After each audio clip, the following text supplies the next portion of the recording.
You cannot overcome something which does not exist. Every moment of your life you're in fear? No. So, when you're not in fear, just stay like that. Because to create fear, you have to use excessive imagination. To not be in fear, you don't have to do anything. Fear is happening because of excessive imagination, things that have not happened, you're creating. What may happen in your mind happens in 1,000 different formats, and most probably it never happens. The things that you feared, take 100 things that you have feared, probably 99 of them never happened, isn't it? Yes.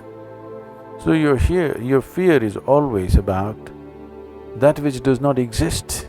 You cannot fight or you cannot overcome that which does not exist. We can overcome something that exists. You cannot overcome that which does not exist. You just have to give up that effort.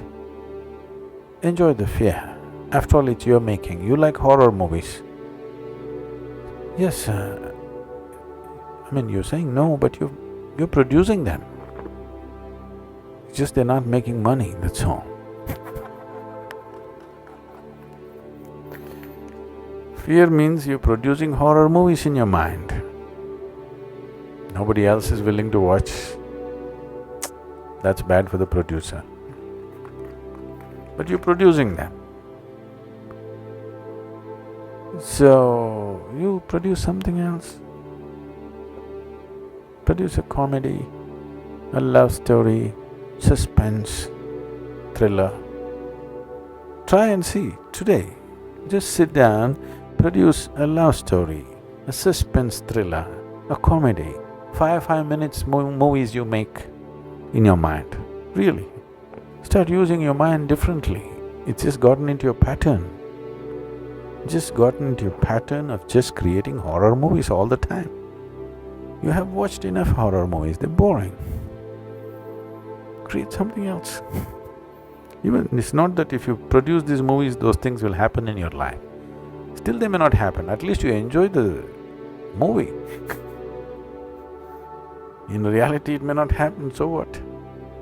At least you enjoy what's happening in your mind, if you cannot enjoy what's happening in the world, isn't it? That much privilege every human being deserves, isn't it so? Even if the world is not kind to him, at least his own mind should be kind to him, should produce some nice movies.